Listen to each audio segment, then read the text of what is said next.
All right. Um, all right. So obviously, a few people are going to be moving off to PS5 because of all the rank stuff. So if you want to have a look at some settings for your PS5 on Warzone, I'll go through the settings just so you can double check, make sure you get the best settings you can. So we'll go through controller. I set my sensitivity 1.4. Most of the others are all defaults. I turn vibration off, trigger effect off.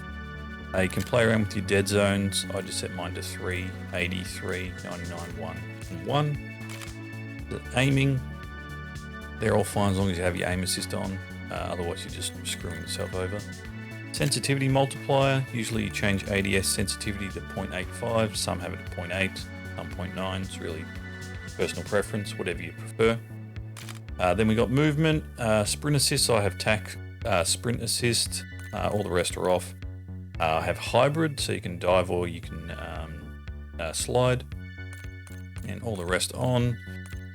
And we'll just go through those. That's all fine. We can go to combat. So in here, I think the only ones that I had to change was the armor plate, just apply all.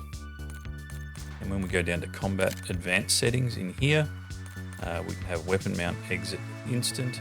You prioritize interact, so you can pick up stuff quicker. And that looks all okay. Then we'll go down to graphics. Make sure you got 120 Hz refresh rate on.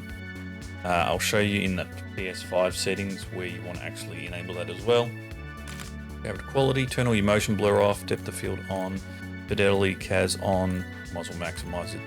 You can have the on-demand texture streaming optimized. Doesn't make much difference, but depends on your internet connection. So you can have it optimized or minimal. It just really depends if you've got a good connection or not. Then we've got our inner view. We've got your FOV slider, max it out, or you can have between 110, 120 is what people go with. So whatever you prefer. Effective default 90. Turn your movements all down to the least one, and then we'll go to the next.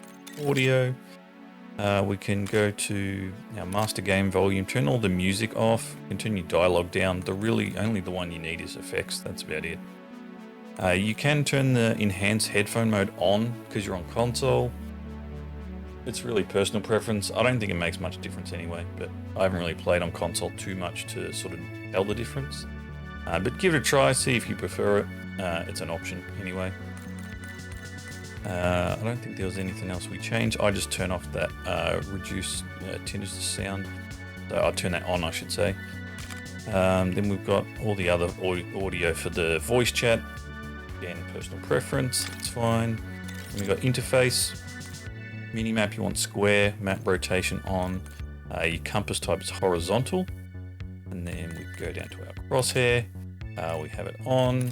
You can make it larger if you want. Depends if you can see it okay on the screen you're playing on. I usually change the color of my crosshair as well. So if you want the hex number, I use 00 EE F. Just so it's a light blue, it stands out on the map a bit easier. So, whatever you prefer. I think that's all we had on here. Then the widget visibility. So these ones, I like to change the medals and notifications that come up at the top of the screen. I drop it down to like 70%. And the main one you want to turn lower is the score feed. It's that elimination thing that comes up in the middle of the screen. It's really annoying. I turn that really low so I can just see it when I hit stuff like eliminations and that. Otherwise, just turn it as low as you can or whatever. Again, up to you. As is. They got the ranked one there. That's the one you want to change. If you want to just have pubs as well, you can do that. So they're just there in your account settings. So account network, and then it's at the top here. First two options. So pick whatever preference you want, and then you can go from there. Cool. So in here, we want to go to screen and video output. If you can, you want to have it on 1440p. It really depends what monitor you're playing on. Enable that. You want to have 120 Hz output automatic. So you can have it on VIR, so it's your variable refresh rate automatic. Make sure it can turn on. All that looks all good. Have HDR turned off. You want to have HDR off. You do not want that on. It will just cause you problems. All the rest is all okay. The other one you want to have on in your save data, you want to go into here, and you go to game presets, have performance mode enabled. So don't have game default, have performance mode enabled. That way it runs at the highest possible effort that it can. So as long as you've got performance mode on, screen and video, make sure you got 120 hertz output on, and then you should be good to go. So once you got all that done, give it a try, see if you enjoy it. Anyway, I'm going to disappear, so have a good one. Hope it's helpful for you, and I'll catch you next time. Have a good one. See you guys.